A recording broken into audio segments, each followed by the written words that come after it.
Hi everyone, this is Darlene Pickerell in the Rowan University Community College Leadership Institute course, The American Community College, with instructor Dr. Rebecca Natal. I am presenting my final paper for the course addressing community college open access and college readiness with a focus on students with disabilities.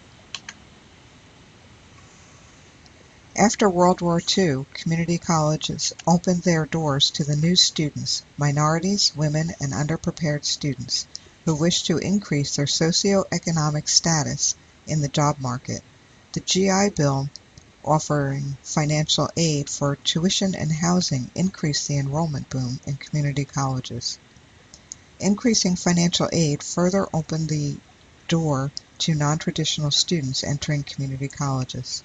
Community colleges espouse open access, but students may need to overcome some hurdles to get to completion. New Jersey community colleges use Accuplacer as their placement exam. This exam classifies a student as college ready or not and can seal the fate of a student's college career. 70% of high school students aspire to obtain a bachelor's degree, but estimates of up to 90% of students come to community colleges underprepared in reading, writing, or math.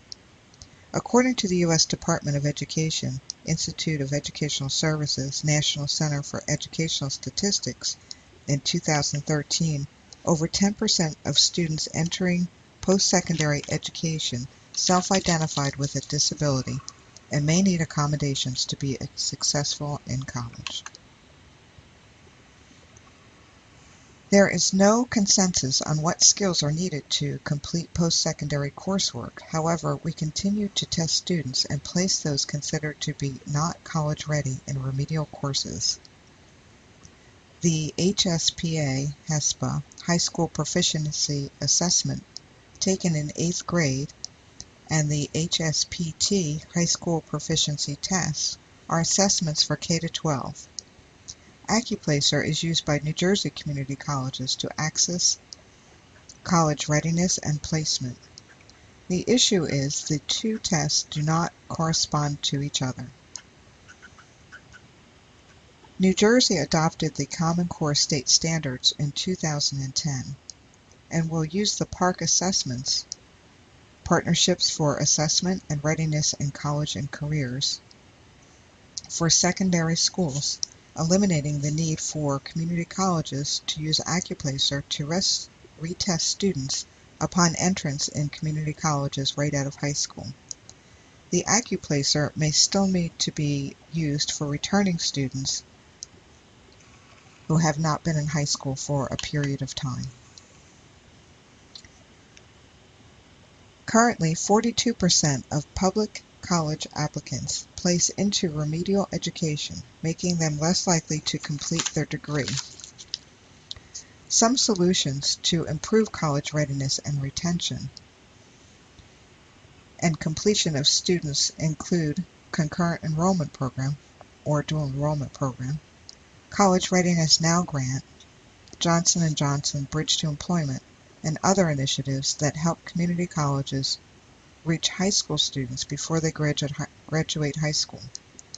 Concurrent enrollment programs offer students who are college ready the opportunity to earn college credits during their high school day on their high school campus with qualified instructors. The College Readiness Now grant gives those students who do not place into college-level math and English the opportunity to enter a summer program and complete My Foundations Lab modules in areas where they are weak and retake the Accuplacer test. If the retest places them as college ready, they can then take a college-level math or English course in their senior year in high school. Other bridge or transition programs, such as Johnson & Johnson's Bridge to Employment, provides mentorship and experiences in high school to promote college readiness. Partnerships with secondary and post-secondary schools bring together faculty and teachers to find solutions that are in the best interest of their students. Sometimes different learning styles and diverse backgrounds can hinder a student's college career. It is challenging to match multiple teaching methods with individual learning styles, but it is beneficial to all students to provide many ways for students to learn. The millennials, those students born after 1982, who grew up with technology, may present the biggest challenge to higher education. Just as it is important for students to learn in multiple ways, it is important to assess that learning in multiple measures, to validate assessment information, and in decision making. Universal design is inclusive instruction not only beneficial to students with disabilities, but the class as a whole. With an increase in the disability population in higher education, requesting accommodations and creating new challenges for faculty, a more universally accessible approach that will be beneficial to all students may alleviate those challenges.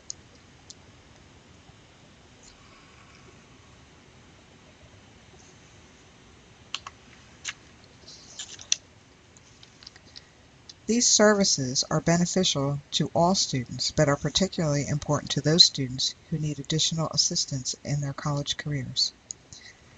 EOF, or the Educational Opportunity Fund, provides financially and support services to students from educationally and economically disadvantaged students. Student services managed in a meaningful way so students know how to navigate through the process is beneficial to all students. Intrusive advising assists students to keep them on their path to completion. Disability services for students with disabilities to self-identify and ensure accommodations such as extra time for task taking, teacher lecture notes, and to ensure that those accommodations are provided. Community colleges will need to find new ways to do things to meet the challenges of providing equity and accommodations for higher education for all students to maintain open access. As the economy continues to divide people into socioeconomic class and shrink the middle class, community colleges need to maintain efficiency to keep tuition reachable. Reduced public funding further challenges community colleges to be mindful of spending and services offered to students. Community colleges also need to be cognizant of their legal obligations to provide access and accommodations to the growing population of students with disabilities or those underprepared for college. Here are my references.